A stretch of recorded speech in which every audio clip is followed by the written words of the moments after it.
Good morning.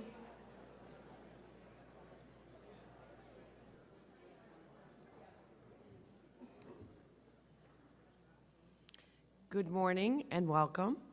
I'm Chris Hill, General Sales Manager, WBZ News Radio, and I want to thank you all for coming this morning. This is our 5th business breakfast on getting into college and how to pay for it. And as the mother of 3 with 1 in college and 2 more to launch, I think you'll find the information that I've learned over the years from our panels invaluable. So without further ado, we're going to get going. And I'd like to introduce Senior Vice President, Market Manager of CBS Radio and General Manager of WBZ News Radio, Mark Hannon.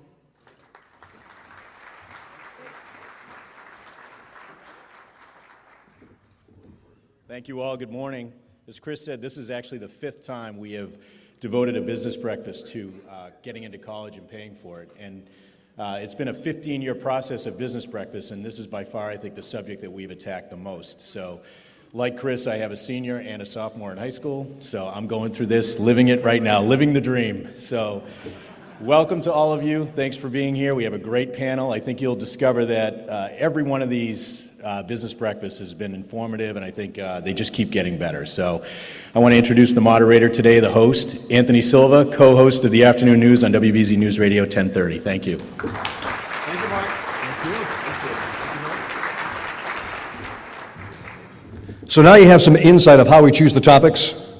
When we're paying for college tuition, we want to have college tuition breakfasts. So before we begin, though, I do want to take just one moment to remember a member of our family who passed away last week, Dave Maynard, at the age of 82.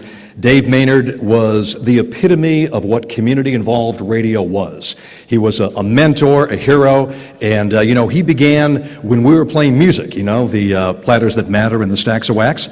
And he also initiated and continued the community involvement of WBZ for many, many years with the initiation and continuation of the Children's Hospital Fund, raising money for lots of special needs all through the years.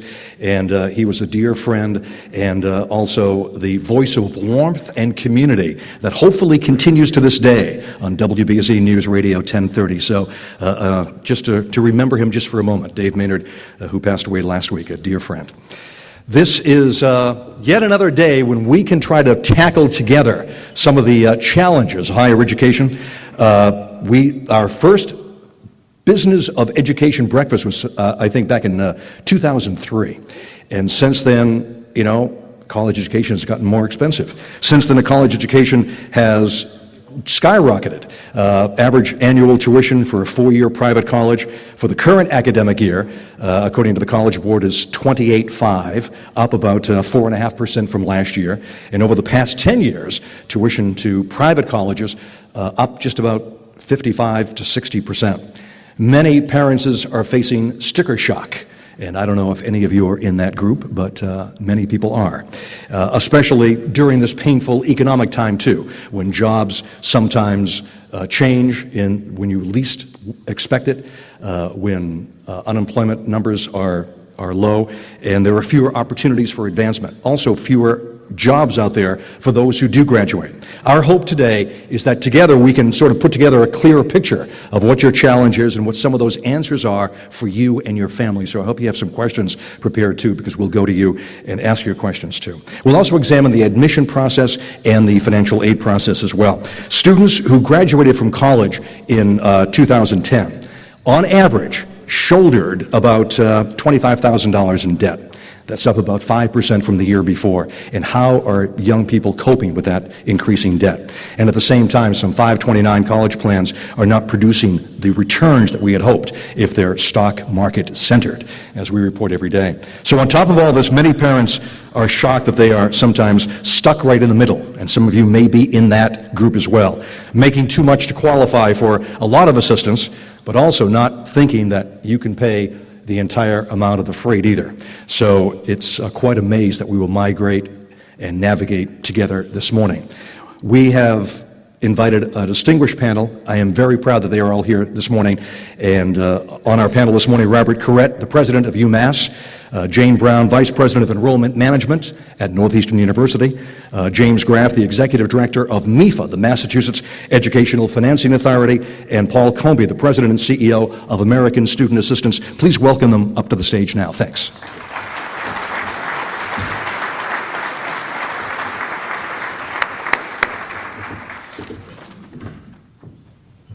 So it's Bob, Jane, Tom, and Paul. And before we begin, just wanted to take a moment to thank our presenting sponsors: First Republic Bank, Sacred Heart University, IBEW Local 103, the Salvation Army, Husson University of Bangor, Maine, Salem 5 Bank, Bike MS, Cape Cod Getaway, June 23rd and 24th of this year, Honda. Also, thank you to our associate sponsors: Amica Life Insurance, Massachusetts School of Professional Psychology, American Student Assistance, New England College of Business and Finance, Window World of Boston, the City of Boston Credit Union, Stonehill College, collegehype.com, and UMass Boston. Thank you all so much. I appreciate it. And we are also streaming today's festivities. You can follow the conversation also on Twitter, and you can use the hashtag WBZ Breakfast, so we won't be upset if you're using your personal devices, and we'll see some of those up on the screen too. Maybe we'll actually take some questions from those who are watching us on the internet. So, thank you very much. Welcome. And if you could, we all have our own individual microphones here. And we can begin. First of all, Bob, thank you so much. You're a New England guy, so you're back home with your college now, right? After many years in I was going to say hinterlands, but they weren't. 3 decades traveling the country, yeah. 3 decades. That's great. Now, just a few weeks ago, UMass announced that you're increasing financial aid to a record amount, from what I see here, $158 million. Tell me about that. First of all, how was that possible, and how was that achieved? Yeah, well, what's happened at public universities, I've been an administrator for over 30 years, and 30 years ago, we didn't have to put institutional aid into the mix. You relied on federal aid as the primary aid and state aid as the secondary. And if the institution did anything, it was all merit-based, not need-based, so you were giving scholarships to students.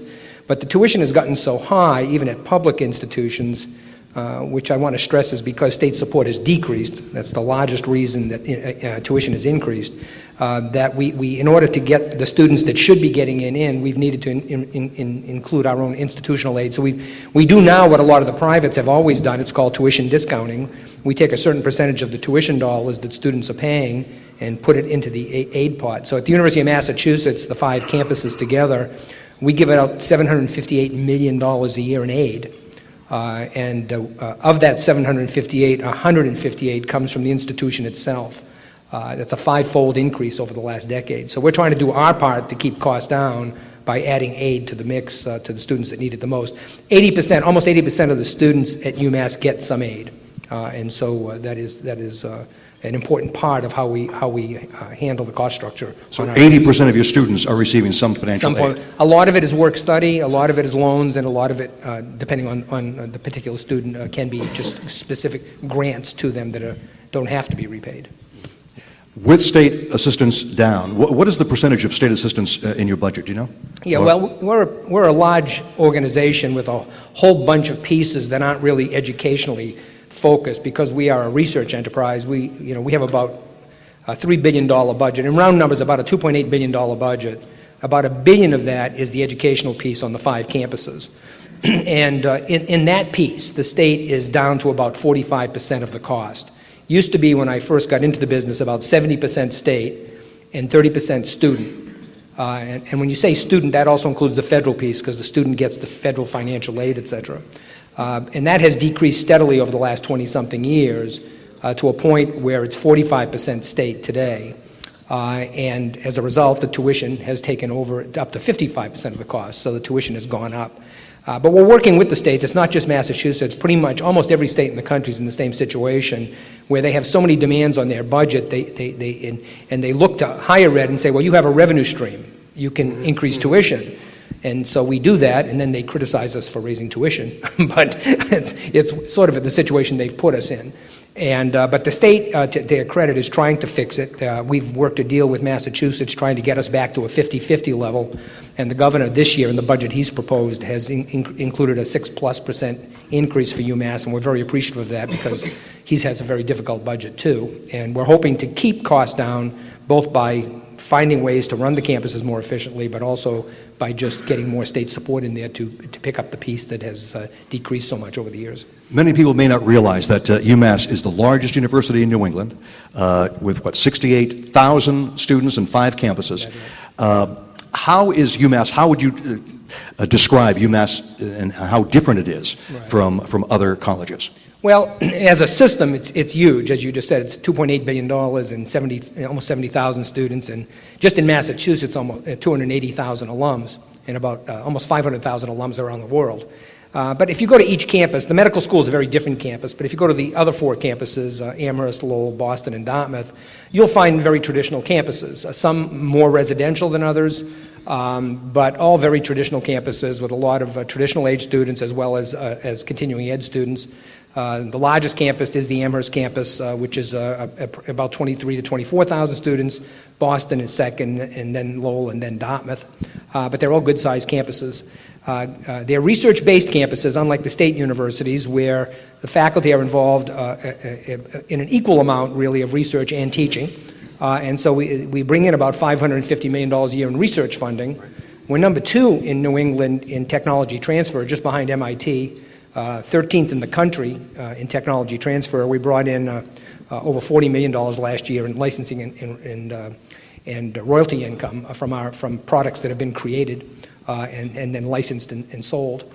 So it's a very big enterprise, but the fundamental piece of it is still undergraduate education and those 68,000 to 70,000 young people that we want to give a great undergraduate education to. Even though it's a very complex business in a lot of ways, when you get to the campuses, you don't see it that way. They're very, very intimate campuses. Students, I've met a bunch of alums here already, love the experience. They all want to go back. They would rather be there than what they're doing today, and we'd like to encourage that kind of feeling. Excellent. Okay, thank you very much. And of course, we'll get back to the president of UMass in a moment, Bob Corrett. Jane Brown, Vice President of Enrollment Management at Northeastern University. I read in your biography that you are responsible for recruiting, enrolling, funding, and retaining the student body.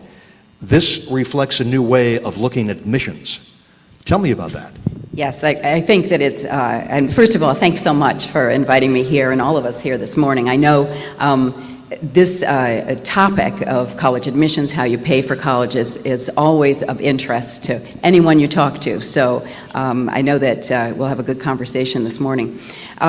When we think about admitting a class, we're really not thinking just about those students that are coming to us in the first year. We're really thinking about admitting alumni. Because it is the students that graduate from any college or university that really carry the traditions, reflect the important values of an institution. And so that's why retention is so important. So we think about, selecting a class of students that are going to be most successful at the institution.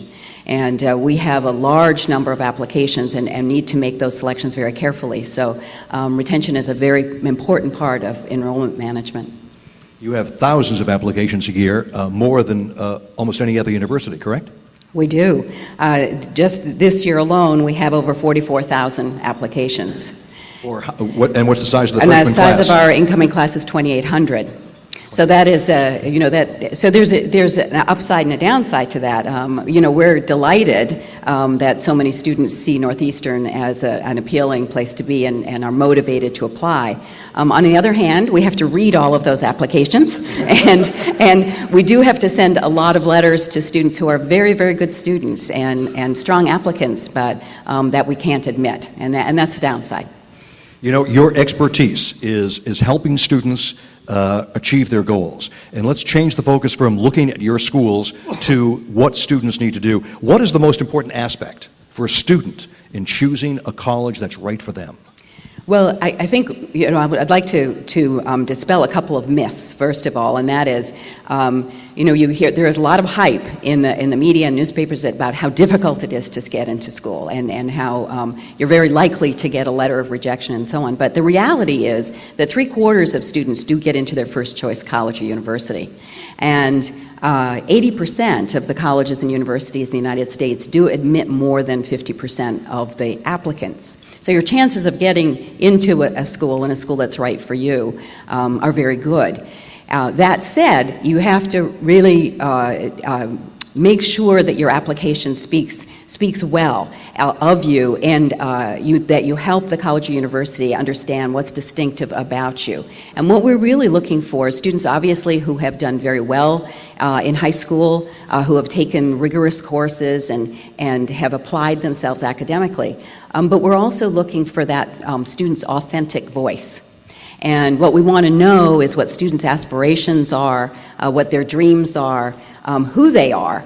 And I think one of the things that I would really caution against is over-packaging when students are submitting their applications. So, and we can probably talk a little more about the college admission process, the kinds of things that students are asked to submit, and I think we'll probably talk about how important it is to go and visit those colleges and universities that you might be considering, because I'm not a believer in that there's just one college or university that will make you happy. There are a number of very, very good institutions out there, and it's just finding those right fits. I wanted to ask you about college rankings. You know, the U.S. News and World Report, the other magazines that list these colleges in numerical order, which is a system that I've never been able to understand. You know, the difference between number 5 and number 12. You know, how important are they? And from the other side of the equation, what do you really think of them?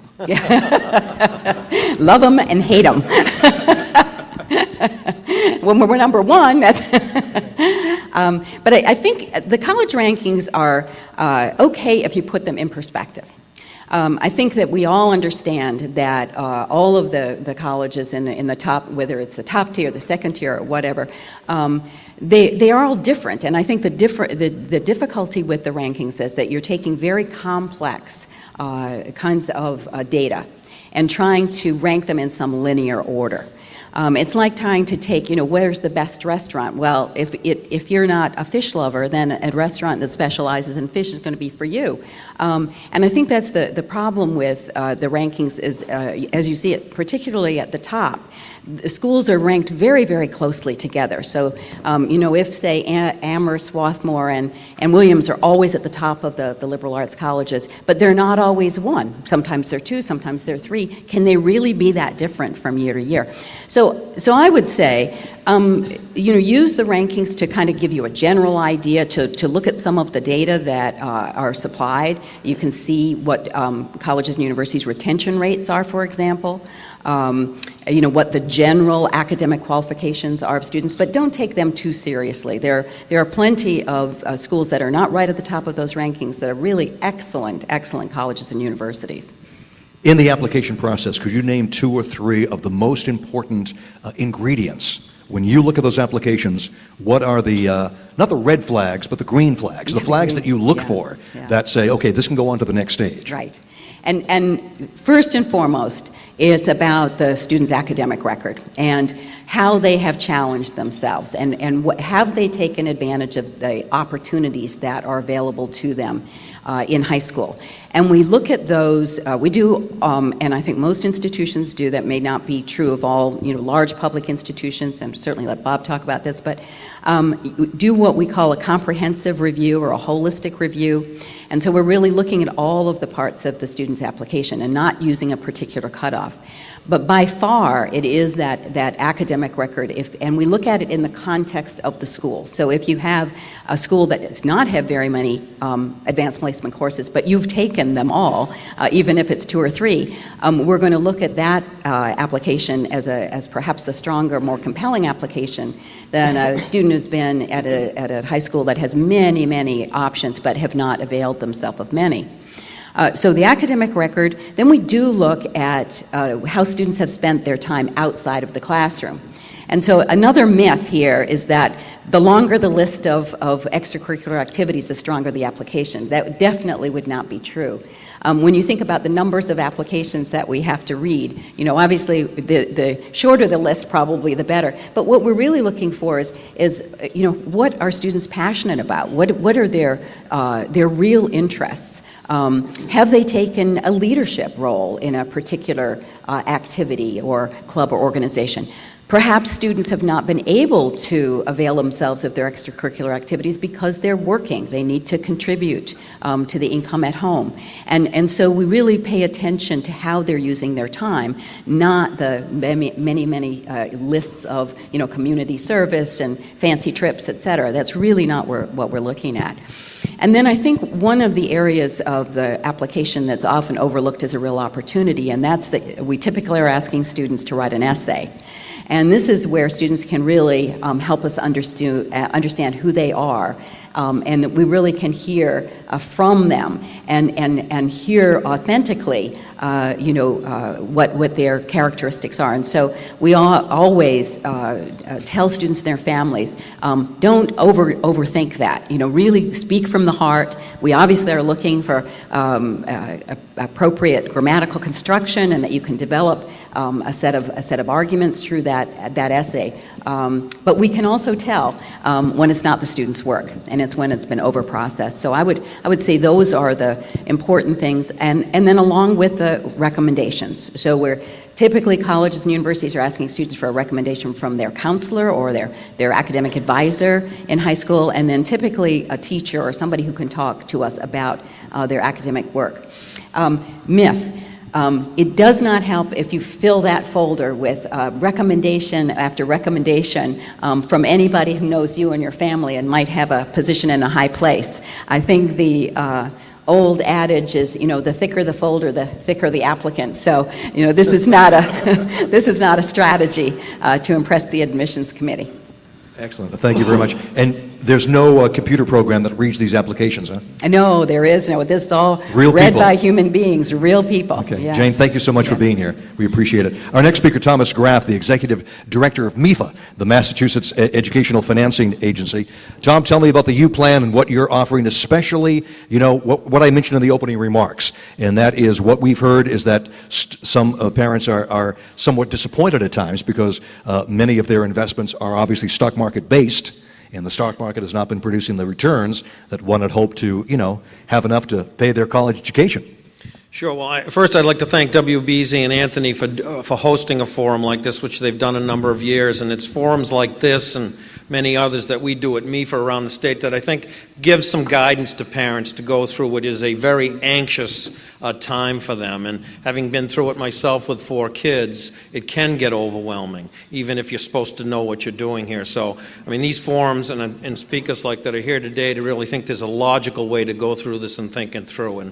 And that's the way we think about it a little bit at MEFA, really, is that people have to begin, I assume a lot of people here today are towards the back end of that, but you really need to think about begin planning for. And college savings is a big part of that. And the federal government gave a good benefit to folks almost 15 years ago where you can save in these 529 accounts and put money away and the earnings are not taxed. And those plans have been very successful over the last few years. But they're only successful if people can start to think about, when they early have their children that, they aspire to send them to school and that you can't just decide in your junior or senior year that figure out how to pay for it. You really have to begin to plan for that. And these savings plans have done well. Certainly, like the economy out there, the 529, the college savings plans have not grown as large as people would like. But I think any money people save really develops that flexibility when they sit down to decide and look at their financial aid packages. Where can I go? Where can I afford to go? What kind of aid packages the school's offering? Massachusetts is also unique, and Anthony asked it because he's talked about this to us in the past. The U Plan is a prepaid plan. We partner with over 80 Massachusetts schools where we lock in tuition. You come with your children, you put a certain amount of money down, and we're guaranteed when you come back at any of those 82 schools that the percentage of tuition you've locked in will be taken care of. And that took an enormous commitment for the schools to do that because there's a financial obligation on them. And frankly, a trust in the parents that this was a program that's going to work. It's not an enormous program. It works incredibly successfully. And these are parents who've decided that education is important to me. Putting some money aside, no matter how little, is important. Continuing to add to that is important. And it really does allow them to make, better choices when they, as they're going to be shortly, getting those letters from schools, getting their financial aid packages, and sorting through what can I afford, where does my child want to go to school. So I have a question. Does anybody here have a child in kindergarten that you're saving college tuition for? No. Oh, one. Congratulations. We have applications We have right two. over here. Very good. When should families start? Well, I mean, Dee Lee says, when they're in diapers. I mean, clearly the best is start as soon as you possible. But understand that there are lots of pressures on families, when you start out, and, whether it's buying a home or all the pressures you have. But some of these plans allow, for very small amount in a monthly payment plan. The plan we partner with Fidelity is as little as $15 a month. And as you start to progress through your career and maybe make a little more money, kind of increasing that, or if you come into some money or you get a bonus, thinking about putting it in there. So, I mean, directly as soon as possible, but again, understanding, everybody has, has the pressures they have. We have tried to talk to families to think about, it's not just a parental, responsibility, if you will, it's the whole family, and to try to get grandparents involved. And, having lived through 4 kids and lots of birthday parties, you all know how many gifts you get that maybe you didn't really need. And wouldn't it be nicer if grandparents and friends put money in a college savings account? So, those go a long way to showing a commitment and then ultimately happening. So, depending on person's individual, situation in life, the sooner you start, the more you can save, the more flexibility you'll give yourself when you're getting that bill and trying to decide where to send your son or daughter to school. Tom, let me ask you about direct lending, and that is interest rates are going up on student loans. The government has changed the program for direct lending. Many banks have taken out as the middleman. First of all, is this good? Not so much interest rates, but the difference with banks. And what is your reaction to what is still available out there for direct student lending? Well, it's a complicated process, but to put it maybe simply, is the federal government decided to, in their mind, eliminate the middleman and directly lend to students and families through the direct lending program. That's been in place a couple years now, and I'll let the policymakers decide whether that's working as they saw fit. I think there are some unintended consequences of that may have affected the students. So there's certainly federal money available out there. What we do at MEFR is that we're state-chartered, quasi-governmental agency, and we are given a benefit by the federal government and the Massachusetts government to issue low-cost loans.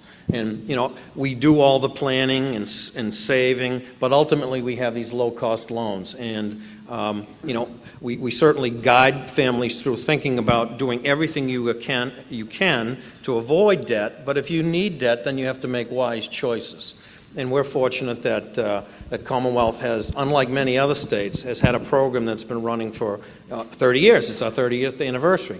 And as a result of a good performing program, are able to offer rates lower than the federal government. So we encourage parents, as they're sorting through, do I have to borrow? Do I want to borrow? Where should I borrow? That they take a look at a place like MEFA. Banks continue to offer their loans. Typically, they're variable rate loans. We're a fixed rate loan shop, if you will. We think that gives families more certainty, particularly, as one would expect over the next few years, rates to go up. So what we try to do is provide guidance, give people education, to let them make good choices about how they pay for school. What is the rate now? You know the current rate? Our rate for the current year is 6.89, 15 years. 6.89. Right, correct. And we'll be going to market shortly, raising a new tranche of funds for the upcoming academic year. Certainly, not to dive too far in the weeds, markets are very good. We would expect we would have a very a good product to offer for students looking to pay for next season. Excellent. Thank you very much for being here, Tom. I appreciate it. Tom joined us for Business Breakfast a couple of years ago when we were looking at education. Our next speaker, Paul Comby, is the President and CEO of American Student Assistance. Thank you, Paul, for being here today. Thank you for having me. And Paul, I'm very interested in the way you've changed the focus of your organization. You have refocused your nonprofit organization from what you call defaulted student collection to what you now call student loan wellness. Tell me about that change and why that's important at this time. Well, American Student Assistance we were actually created by the Massachusetts legislature in 1956, and we were originally chartered to bring banks into lending, and we were a guarantor. And as the programs have changed, you mentioned the move to direct lending, 15 years ago, we felt that as a nonprofit organization, we were actually focused on helping people have access to college and so on, but because of the way the federal government funded these programs, we were actually paid more for collecting on defaulted loans. And so basically, we reversed the process and entered into a special agreement with the Department of Education, where we were only paid for borrowers who are in good standing. We're not a lender. We are a strictly mission-driven organization. And in focusing on helping borrowers stay in good standing with the federal loans, we found that if we were in contact with borrowers, we could actually decrease delinquency and default by 50%. It's worked very well, and we continue that focus. So if we talk about the change from the bank-based program to the direct loan program, from our point of view, a student's a student, a borrower's a borrower, and we can help them through that process. So our real focus is helping students transfer that transfer point from college to life. And the reality is the way we finance education in this country is over 60% of all financial aid is going to be in the form of loan. You mentioned average debt is $25,000. Average parent debt is in the $35,000 range.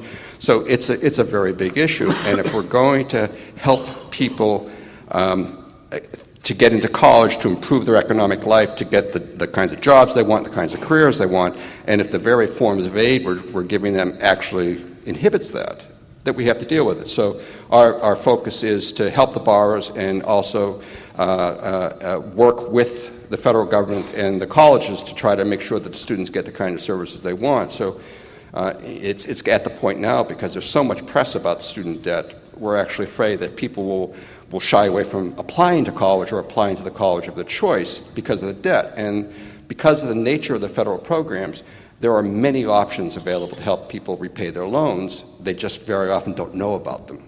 And so we are there to provide the information they need to actually be able to manage the debt so that they can go to the college of their choice, pick, as was mentioned, the school that fits best. One of the best indicators of whether people will have trouble with their loans or not is that they complete. They actually finish college.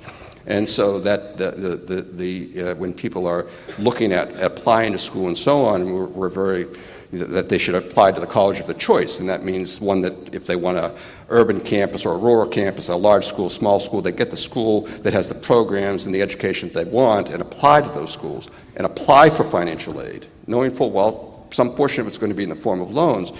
But the third point is they should be a consumer. This is a major family purchase. Next to the home, it's the second largest purchase that a family will make, and they really need to look at it as a consumer with the responsibility and the care that you would with any very large family purchase, and that's going to be managing loans and so on. So it's part of the process of really to make sure that people both have access, because college education is so important today for both the country for the economy, but also for the individual to participate in that economy, that we really want to make sure that they can get the kinds of education they want and then manage the debt, which is going to be part of it. It's just a reality. It's going to be part of it. So our focus is to help them manage that debt. Is the default rate going down? The default rate is actually going up nationally from that perspective. And if you think about the economic downturn since 2008, the unemployment rate for college graduates is very high.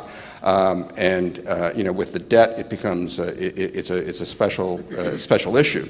And one of our points is we do not believe that the care has been given by the federal government to provide the kinds of services that the borrowers need after they leave school. And that's one of our focuses, to make sure they get that care.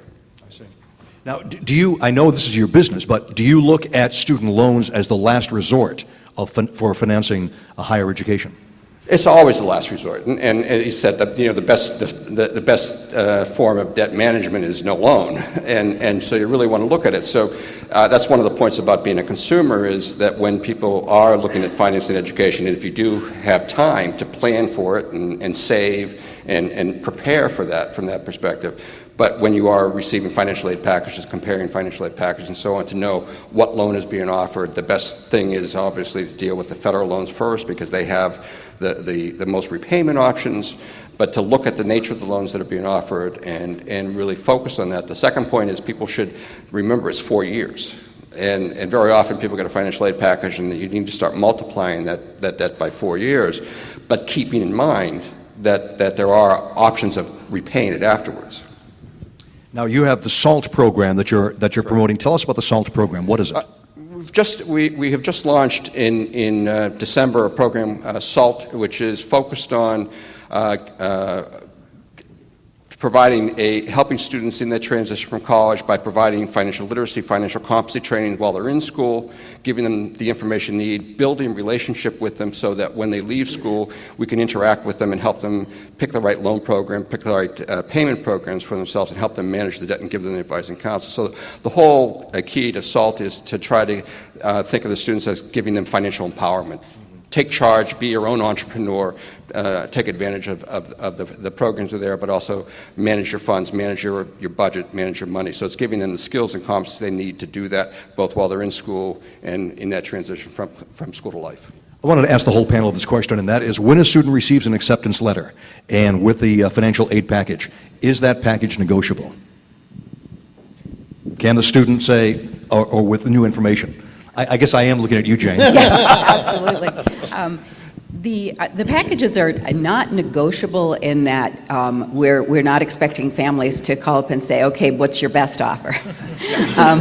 I guess that's what I was getting at. Right. What we do listen to families if they believe that there is information that we do not have, or circumstances that we're unfamiliar with, or that their application somehow didn't capture some of the financial pressures that they have. We will listen to that, and if there's reason to, we will adjust a package. One of the things that we think is really important to help families plan is that we guarantee whatever the level of funding that you get your first year, that funding will not go down over the time that you are with us at Northeastern. And so I think that allows students and families to think about what that's going to mean over 4, or in some cases with our students, because we have a number of students participating in programs like engineering and so on that are 5-year programs, that they know that that level of funding is not going to go down. Yes. Add one thing also. We have a lot of aid money on our campuses, but we run out. And so one of the other things you want to do is be efficient when you apply. The quicker you can get your application in, especially at a large campus, because you can't wait. On a small campus where you're taking 300 freshmen, you can look at them all as a group and sort of do it all.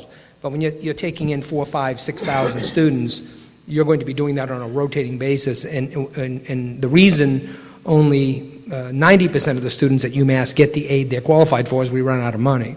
And that's true at every public institution I've been at in 3 different states. And so you need to get into this very efficiently and very quickly.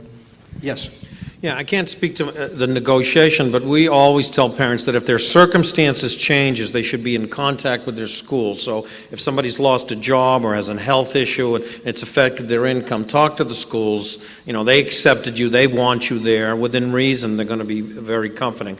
And I'd also note that we saw this need a couple of years ago, particularly as the economy declined, and we started this after the acceptance program. So we do in about sometimes anywhere between 30 and 40, and I think we're going to do about 30 high schools this year. We'll literally do a quick presentation to all the neighboring communities, people who come in, but to talk to them. They've got these financial aid packages and forms. The parents are incredibly confused, no disrespect to my schools to the right, and they want to really someone to kind of almost calm them down and tell them how to take a look at it. It's not our job to make the selection for the student, but really to be there as a resource. So we do that. If any parents here, go on our website in a couple of weeks. We'll have the 30 locations. We'll do it in neighborhood high schools. We'll have a great staff of people there who'll do a presentation. But maybe even more importantly, at the end of the night, we'll stay till the last person, and they literally come down with their financial aid packages and say, what does this mean?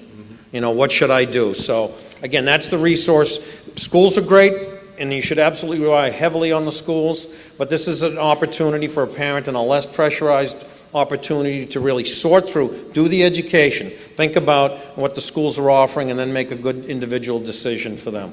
It's important to, going back to what Bob said about being efficient, very often some families will not apply for aid. They think that the application for financial aid will affect their admissions, and they wait. And there are deadlines. And so you want to apply, and you want to apply on time, make sure you follow the deadlines.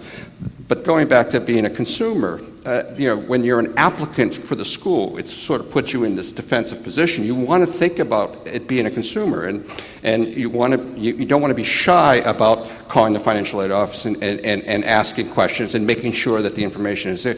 So you want to be an assertive, and I say this for all financial aid officers. You want to be an assertive versus an aggressive consumer. You want to ask the right questions. You want to be be involved in the process and not wait until it's too late, because it is important to do it on time. Jane? And I'd like to add to that, we are developing new tools to help families with this. A number of you might be familiar with the terminology of the net price calculator. So as of this October, all colleges and universities were required to put a net price calculator on our websites, so that you can go in and plug in your numbers, your income, assets, et cetera, and you can get some rough idea of what your financial aid package might look like. Now, one cautionary note here is that financial aid, like the admission process, is very individualized. So this is, again, a broad stroke, and you shouldn't take whatever it says on that net price calculator calculation necessarily, to the bank, no pun intended. But it will give you some idea, and it gives you a sense of the kinds of things that we look at when we're calculating financial aid packages. Yes. One other small piece. A lot of people don't apply for financial aid because they feel like their income level might be too high. You can be above $100,000 in family income at UMass and still qualify for financial aid, depending on the circumstances, how many students, etc. So again, these net price calculators can be useful. Don't assume you're not going to get aid, because you very well could. We've been promoting this business breakfast as a chance for you to ask questions as well. We have 2 microphones that, if you have questions, if you could raise your hand now, we'll bring a microphone over to you, and then we'll start moving along. We have a question down here. We have 2 questions down here, and the microphones are where? Here they come. Okay, here they are, right over here. We have a bunch of questions right in the middle, to the left here, to my left. Over here. Yes, not that way. So you're right, exactly. Sorry. And we'll get to you in a moment. Let me ask you about the FAFSA, the Free Application for Federal Student Aid. How do you explain in that form financial issues that are not included in that form? Let's say a family supports an elderly parent. Right. You're paying other tuition. You're supporting somebody who is maybe physically disabled.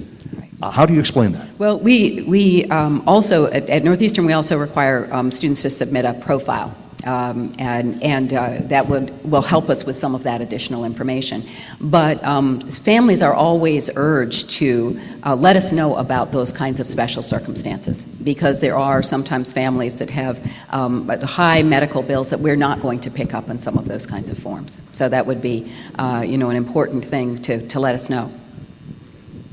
Yes. Yeah, the way need is calculated, the way most financial aid is awarded, is based on need, and need is the difference between the total cost of education, which is not just tuition, it's tuition, fees, book supplies, transportation, all the costs associated. Total cost minus the family contribution. The FAFSA form is used to calculate that family contribution, and it does take into consideration not only your total income, but also the size of the household, and depending on dependencies, those things you mentioned. They may be dependents, they would be factored into it. How many children are in college are factored into the form, as well as other considerations. But the point is, it is a form. There are little boxes you fill in numbers, and if it doesn't fit, those are the types of things that you have to really contact the college itself, because that's where the human part of this is going to happen. It's going to happen on the college campuses, where someone's going to look at it and someone's going to read it. And that's the point about even that being in contact and having an assertive relationship and making sure all the information is getting there and getting there as early as possible. Sure. Two observations, and if I ask for quick answers, and that is, one is on the form, don't leave anything blank. Put a 0 if it's 0, or put a dash. And second, what I've heard is if you're applying to many schools, choose the earliest deadline and then send all the applications at the same time, so you're not worried about multiple deadlines and increasing the chance of missing one. Good suggestions? Very good. Excellent advice. Absolutely. Okay, thank you. The form works exactly like your SATs. In other words, you fill it out once and it goes to all the colleges. Right, exactly. Okay.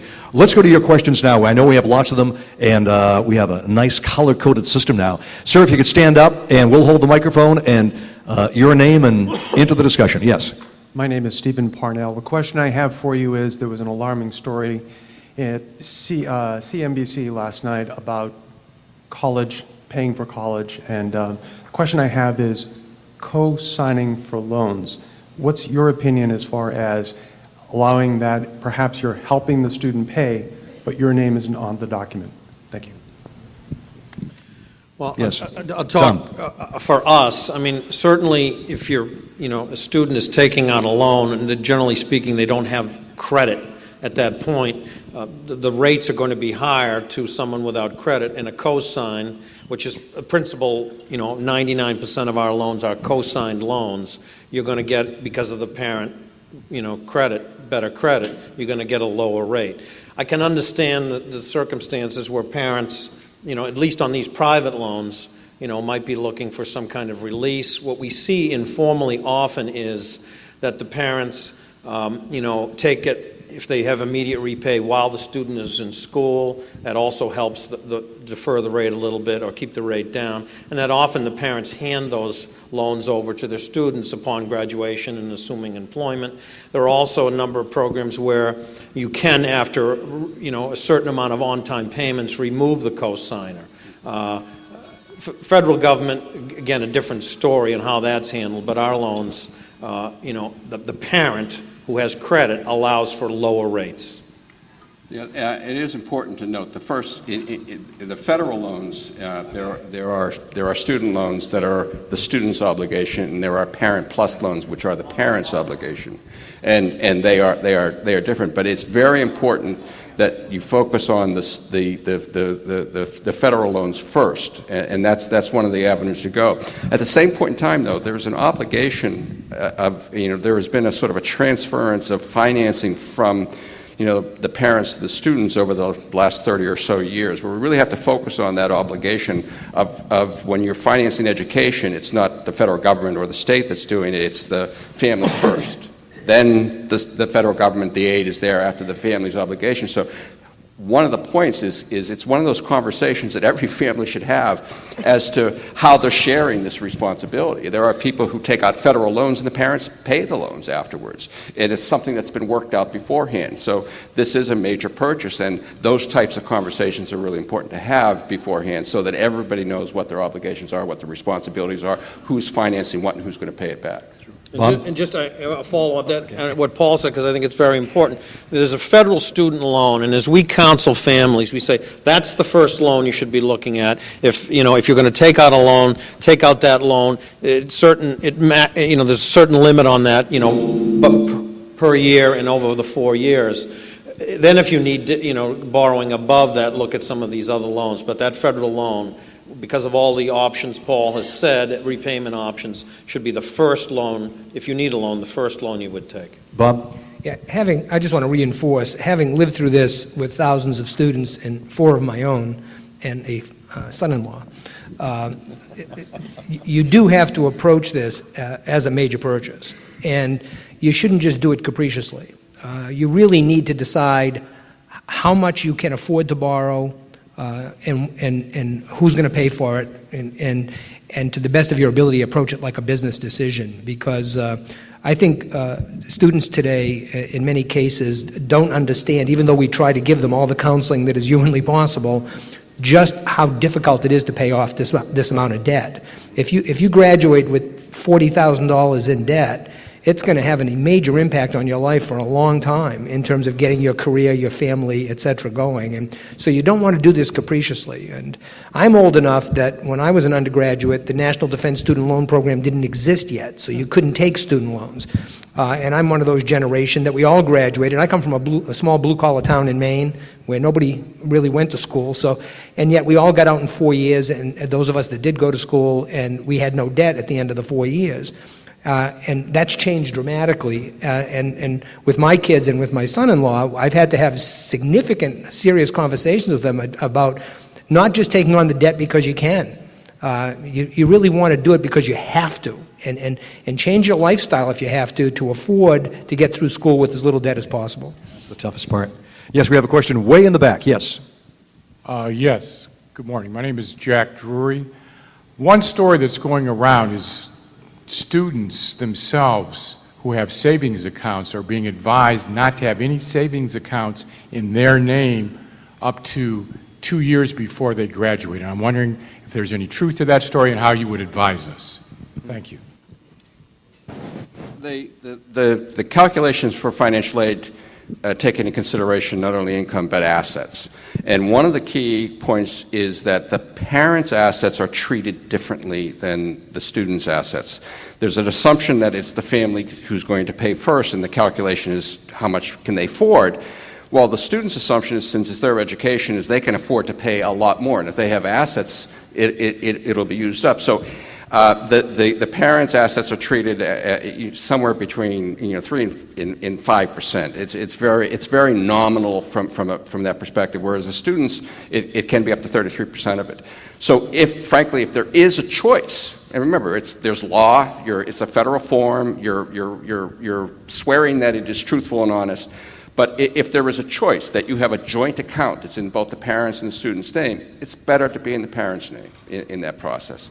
But if it is the student's money, it's their money, it's the reality, it's their money, it will be treated at the student rate. So there is some truth to that, but and if there is a choice, it's better in the student's name. But we always have to keep in mind, you have to be truthful about it as well.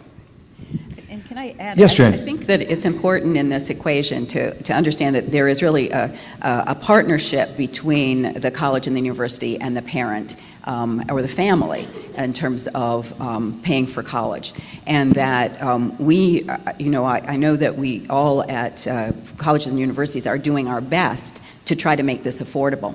But we do primarily see this as an investment on the part of the family. And so I would underline how important it is to be truthful and to work in partnership. And this is not an entitlement.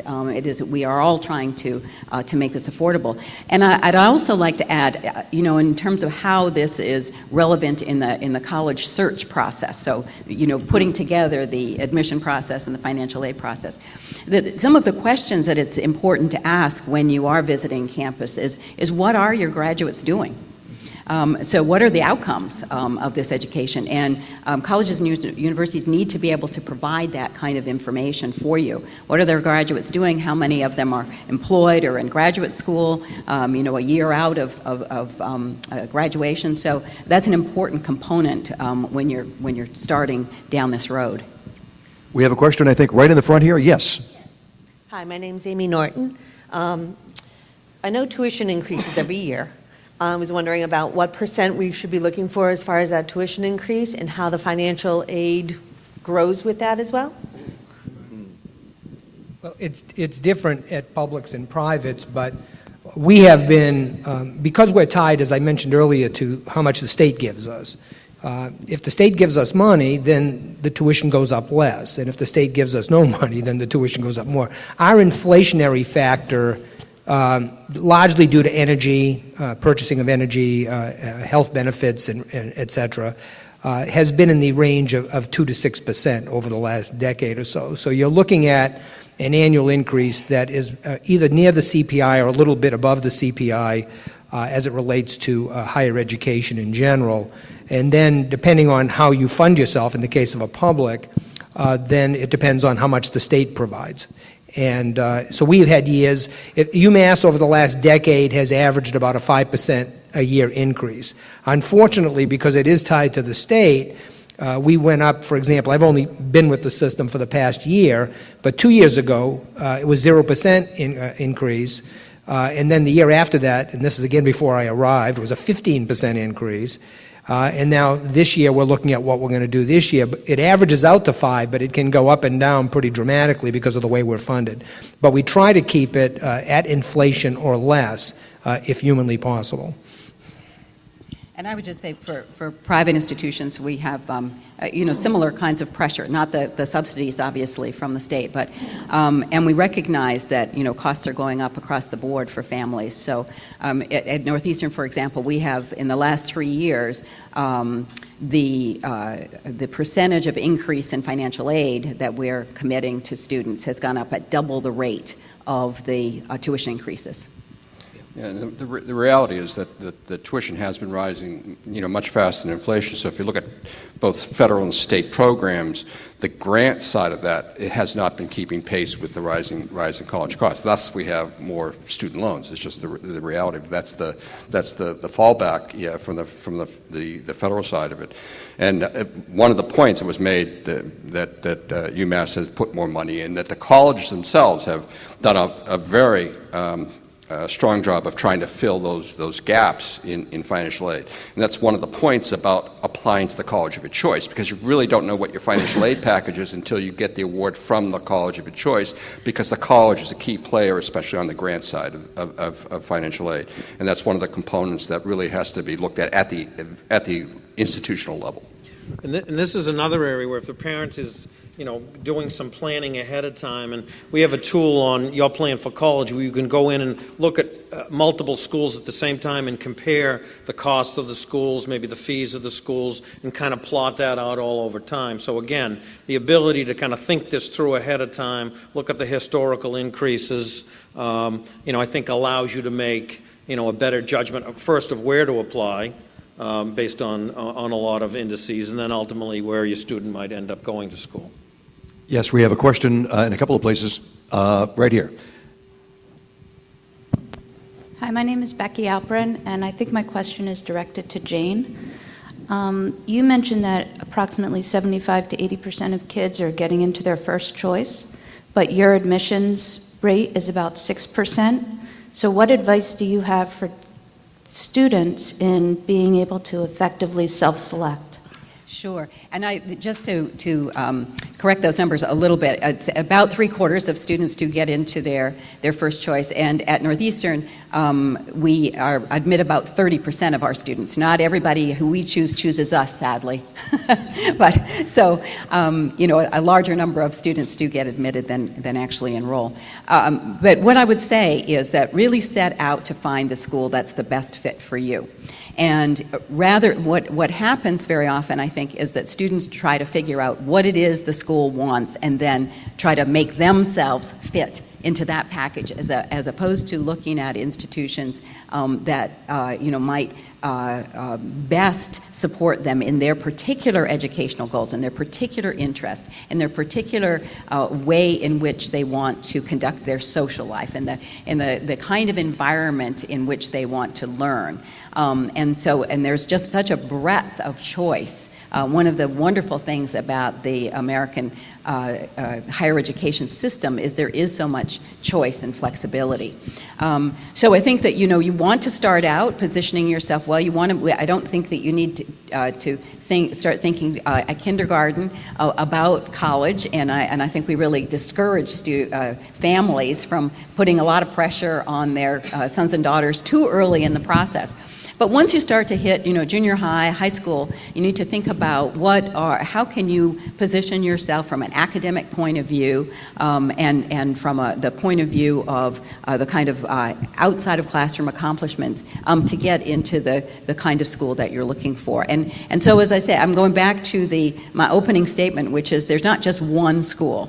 And there would be a number of people that, you would recognize their names instantly who were turned down by their first school. For example, just Harvard, who turned down lots of students, but, Warren Buffett, Meredith Vieira, Matt Groening, Ted Turner, these are all people turned down by Harvard and have gone on to be, of course, very successful. So I think it is about creating a good college list to make sure that you're working with your high school guidance counselor to create a list where you have and looking carefully at the information that colleges provide about the kind of qualifications and qualities you need. And you put on that list, institutions that are a sure thing, institutions that are solid, and institutions that are a reach for you. And so that at the end of the day, you want to end up with some choices. And by far, the majority of students have choices when it comes to April and May, and they're trying to decide where they're going to go in the fall.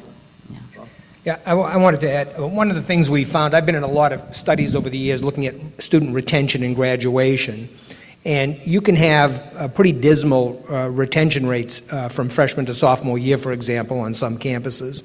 And part of that can be predicted, in my opinion, if you really approach the campus, as Jane has just mentioned, as being one that you really fit on, and that not only has the program you want, but really has the kind of ambiance and effective environment you're looking for. Because one of the keys to success in every study I've seen to a student, not just staying the first year, but doing well and moving on, is being connected to that campus, wanting to be on that campus, wanting to be with the cohort of students and the faculty and staff that are there, enjoying the whole process. And so I tell students, get connected immediately to a mentor or to a friend, get connected to an organization, a club, intercollegiate athletics, residence life. Once they're connected, once they feel at home and they enjoy it, they tend to be 90+% successful.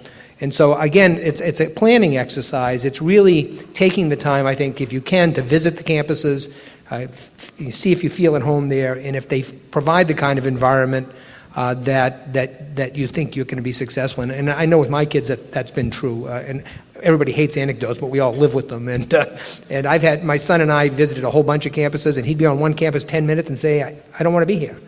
And then another campus he would embrace very aggressively. And so I think that's an important part of it also. I wanted to answer a quick question, and that is about special programs for returning Iraqi veterans. Right. Both your schools offer programs for them? Tell me about that. Yeah, most of our campuses nationally have really risen to the cause in providing support services for returning veterans. One, because there are large numbers of them. Two, because they are many times slightly outside the traditional age bracket. Three, lots of challenges sometimes in terms of finding where they want to go. And so most of our campuses now have centers working with veterans, with full-time staff there. And as I was mentioning before the meeting this morning, what we have found is that the veterans appreciate that so much that they're giving back to the campuses by providing all kind of volunteerism, creating scholarship funds, working with outreach efforts on the campuses, and it's been a real win-win for everybody. Jane? Yeah, this would be very similar for us. We have several hundred veterans on campus. We welcome them. These are individuals that are extremely disciplined, extremely motivated, and I was sharing just before our panel up here a little anecdote about a dinner that we had during orientation for our new vets coming in, and it was scheduled for 6 o'clock, and so I was running a little bit late, but I didn't worry too much about that. It was 10 or 15 minutes late because, usually at dinners it takes a few minutes for everybody to get their meal and so on. I walked in the room and everyone was sitting down. Everyone had their meal, and somebody said, "But Jane, you're talking to the military." so it was. But really, we're delighted to have this group of young people on our campus, and they really add a lot to the classroom, and are wonderful models for some of our more traditional candidates. Excellent. Do we have any questions? Okay, we have a question over here. Where's the microphone? Okay, we have two questions over here. Let's go right to the back. Yes.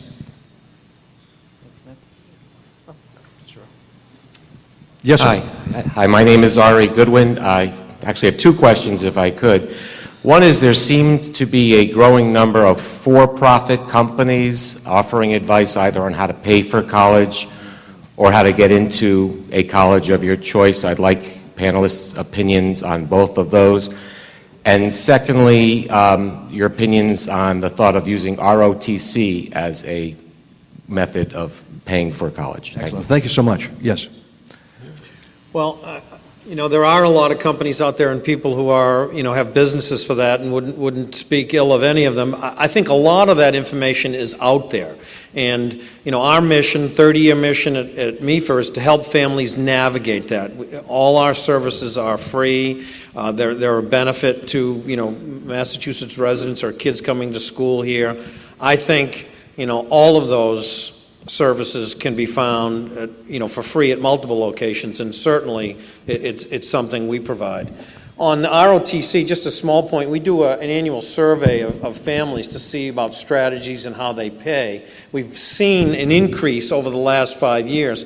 As you're thinking about paying, what are the things you might employ? And we've seen, 2-year, 4-year transfer. But one thing that jumped from virtually nobody checking off 4 years ago was ROTC. And the answer to that poll this year was almost 30% of families said they would consider ROTC as a way of paying. I think the difficult times, the lack of aid, support in state and federal levels because of the economy has forced families into looking at all options. Jane, how important is your work-study program in attracting students to Northeastern? Well, I think it's a very important program at most institutions for a couple of reasons. Obviously, one is financial.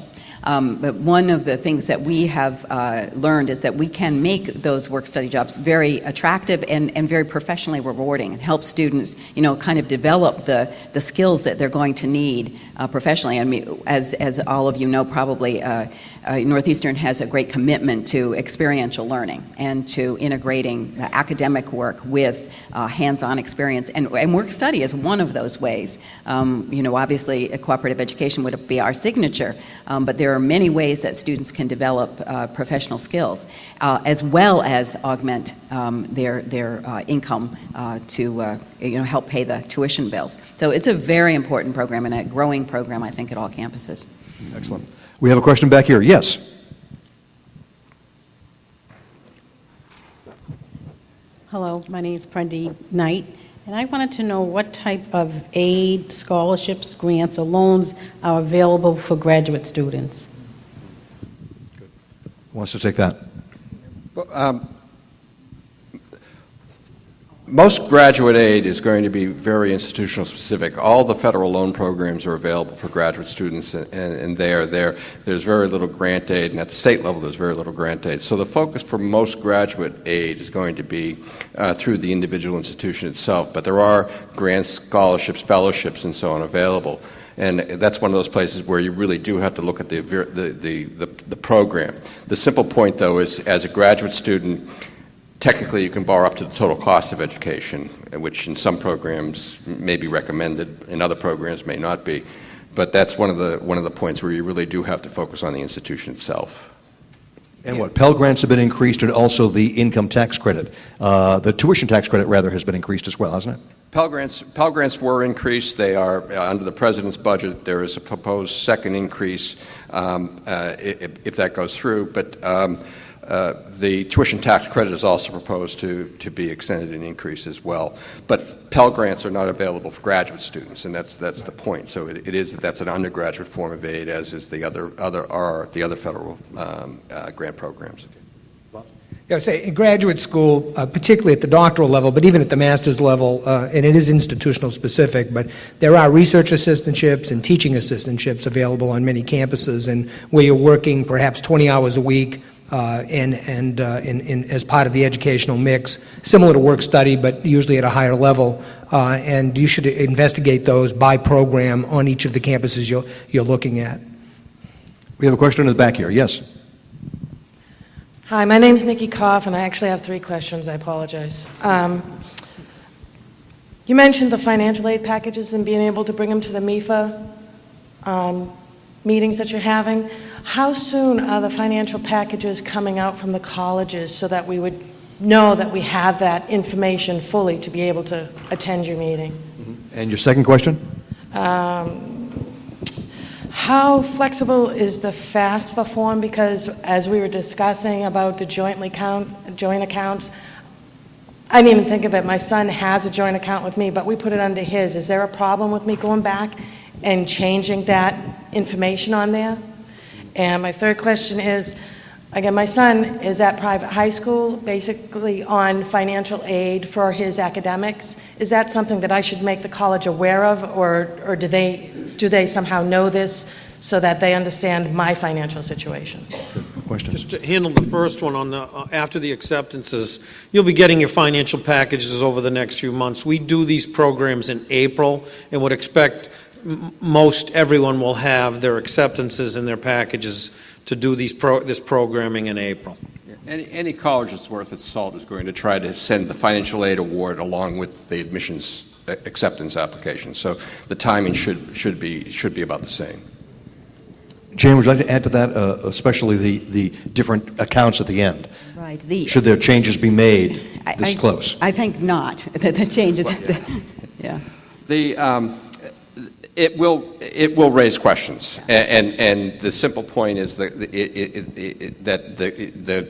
once you've submitted the form, it can be changed, it can be adjusted. But if from the college point of view, they'll start looking at tax returns, who paid the taxes on it, and so on, to figure out actually who does own the money. So it's like it would be like changing your tax return. You know, it could lead to a question.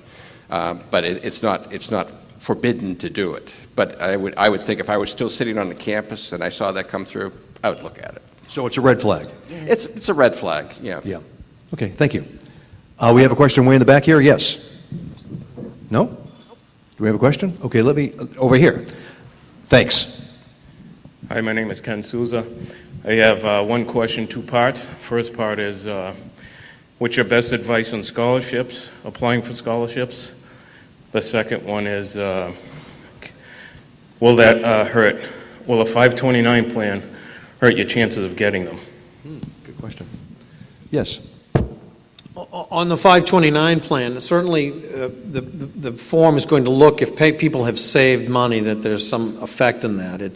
The federal formula is largely income based, or heavily looks at income, but there is some look at savings. I would say the benefit of saving far outweighs, the formula, which will say some of these monies should be applied to school. I'd also say that if you're saving money in a 529 to pay for school, that's why you did it. You should use it for that. And the federal government is looking at relatively scarce resources and how they're going to distribute, and someone who's saved, should be expected to contribute some of that. The formula doesn't hit it as hard as it would income. Is there a best time, though, and I think this goes to your question, is there a best time to apply for scholarships? In one of these panels, one of our participants was mentioning that it's good to apply for scholarships when you're a freshman and also when you declare your major. I'd like to jump in. Most campuses have hundreds of scholarships. The private money we raise goes into endowment funds, and the vast majority of those endowment funds are in named scholarships for different purposes. So it behooves you to look at the website for each campus to see what scholarships are available and then apply for them, because how you apply for them and the criteria are listed. But there are hundreds and hundreds on each campus. The other thing, similar to ROTC, in most states, there are a number of programs that the state has underwritten where if you major in a specific program, it could be nursing, for example, or one of the STEM disciplines, science, technology, energy, and math, that those tuition dollars can be waived as long as you promise to work in that field for some number of years in the state. And those have been very successful over the years. And if you're interested, for example, in a health profession and you weren't thinking of nursing, but you might consider nursing, for example, I think those are very much worth pursuing, because I know we have them here in Massachusetts and in other states. It's worth keeping in mind the magnitude. I mean, if you think of grant aid, the largest sources of grant aid would be the federal government. The second would be the institutions. The third would be the state. And the last would be other scholarships. And so you really want to maximize the FAFSA will take care of the first three. That's one application. It covers the federal government, the state government, and the institution. But if you're going to find other scholarships, very often there's a myth that there's millions of dollars of untapped resources out there. If everybody's looking under the same rocks. It's going to be something around your own life, your own career choices, and local community. So it's very important to check your local community. That's where, if there's missing money, it's very local. I was just going to add, I think it is important to look around and see what else might be available, because scholarship and grant is sometimes a confusing terminology, and sometimes they're just used interchangeably. But there are scholarships that are based on some kind of merit. Academic merit, sometimes other kinds of leadership qualities, et cetera. And those can be brought with you to the college or university. It's important to ask the college or university how they treat those what we call outside scholarships. If you bring those to Northeastern, they are added to your financial aid package. At some other institutions, sometimes they will take away from the grants that the university is providing. But grant typically is thought of as kind of free money, and it's typically thought of as need-based money, and scholarships are often talked about in terms of merit, so just to be knowledgeable about that. That's a very important point with outside scholarships, because depending on how the institution treats it, if you go back to that formula of total cost minus family contribution equals need, your need, that scholarship is going to fill some of that need. And so if you can't be over-awarded, in a sense, you can't get more than you need from that point of view. But ideally, the institution would take anything away from the loans, and that's what you really want to replace scholarship loans with scholarship. Sure. We have a question, I think, right in the middle here. Yes. Yes, hi. My name's David Wyke. It's a question on 529 plans. Many of them are set up by a parent, but what about plans that are set up by a grandparent, and how are they counted in the financial aid formula? And can they be moved from the grandparent into the parent's name for the benefit of the child? I don't think on financial aid it's captured. I'd have to check. The grandparent can just change the beneficiary, as I understand it, of the account. I don't think there's a need to transfer it from a grandparent to a parent. If the beneficiary is the grandchild, funds can be distributed appropriately. If you want to come down later, I can maybe clarify your first question. Okay. Yes, we have a question right here. Yes. Okay. Thank you. This is directed at Ms. Brown, please. You spoke about one of the most important things on an application form is that you look at is taking a child who took full advantage of a high school experience. I'd like to know if you could speak to the issue of a kid that maybe that's a little out of the box, not a typical high school kid, drama club and sports teams and so forth, but that's made more of a contribution outside in the community, maybe in some, not so traditional ways, but definitely some leadership things, how a school would look at that. And the second part is, with respect to the essay, you stressed using their voice and being authentic. If your child went through kind of an emotional experience that really impacted them, also maybe impacted their grades at an important point, how important is it to stress that? When I have a conversation with her about it, she says, "Oh, I don't want to get into my personal business. It's going to look like I'm making an excuse or something." But if you could speak to that issue. Sure. Thank you.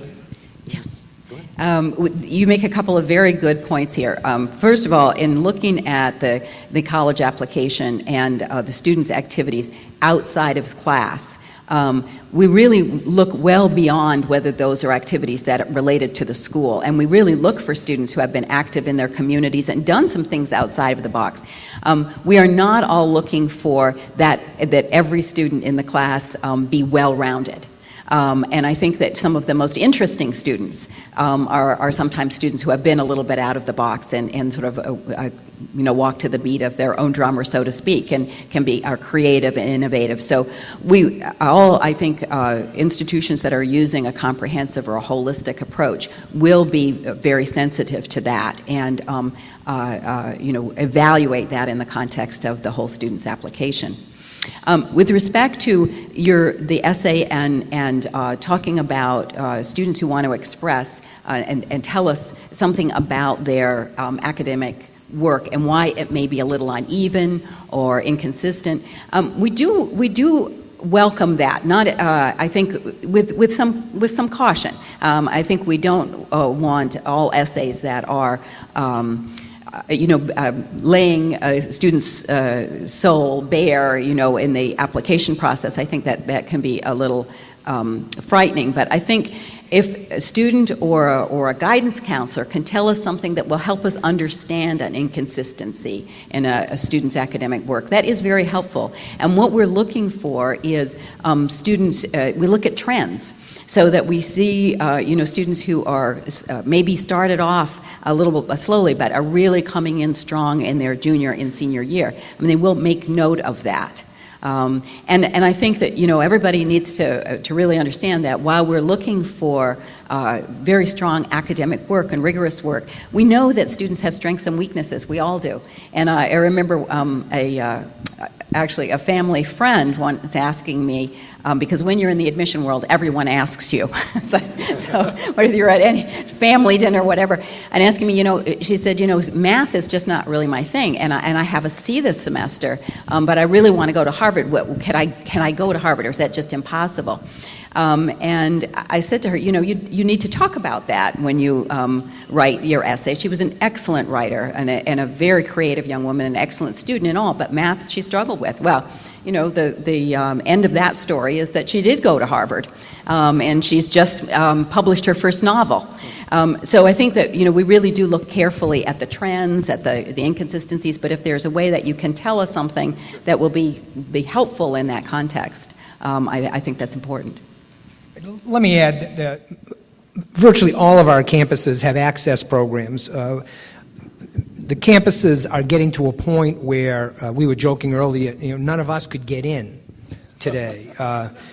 The average SAT GPA profile at let's say, Amherst this year could be 3.62 with a 1250, 1275 SAT.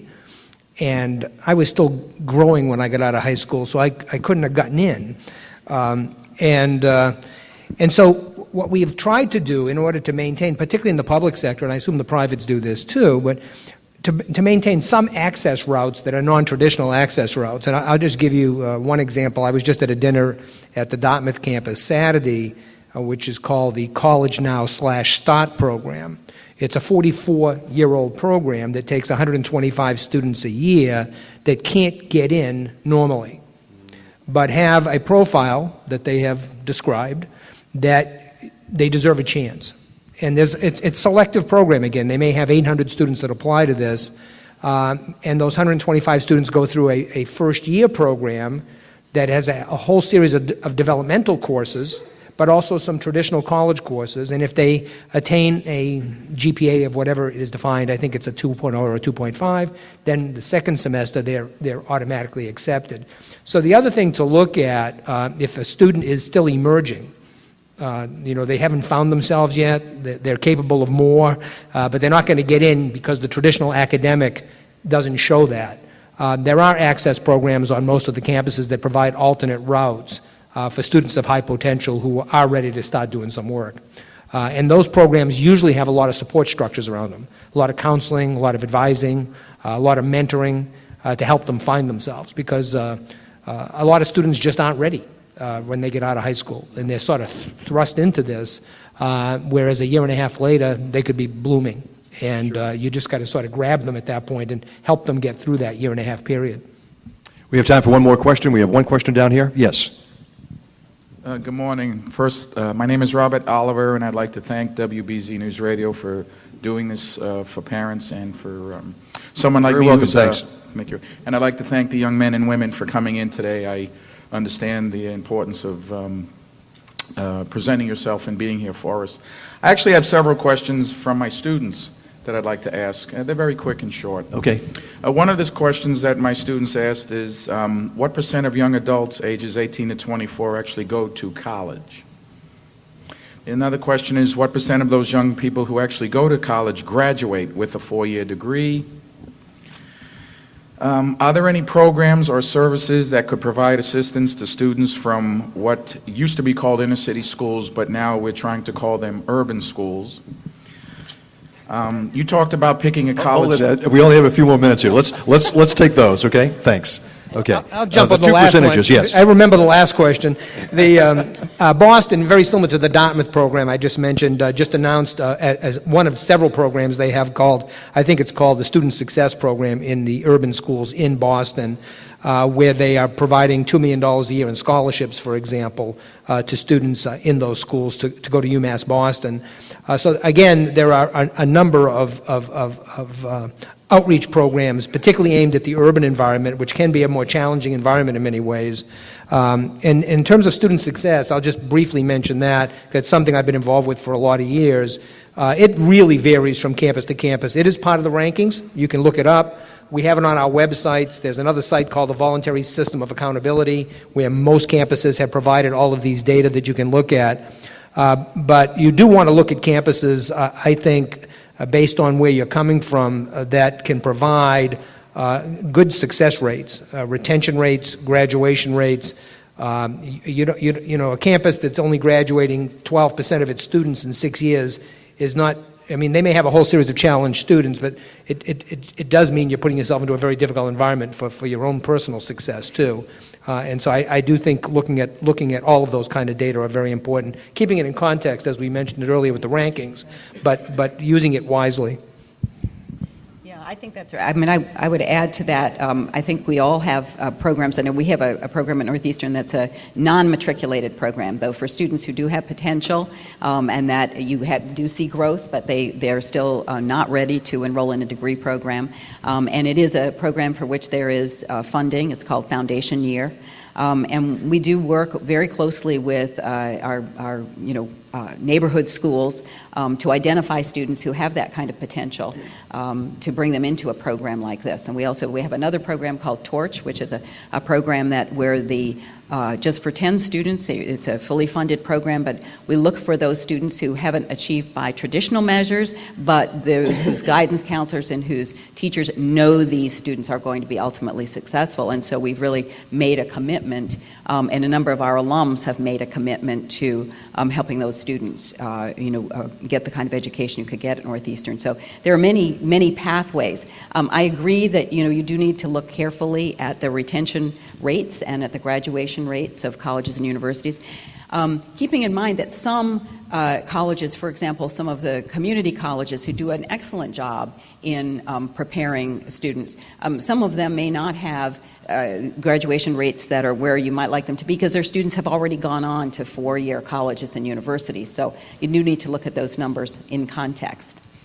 Yeah, I can't speak directly to the numbers, but I was at a recent College Board event, and Massachusetts has one of the country's highest college going rates. I think, depending on how you look at it, might be 1 or 2.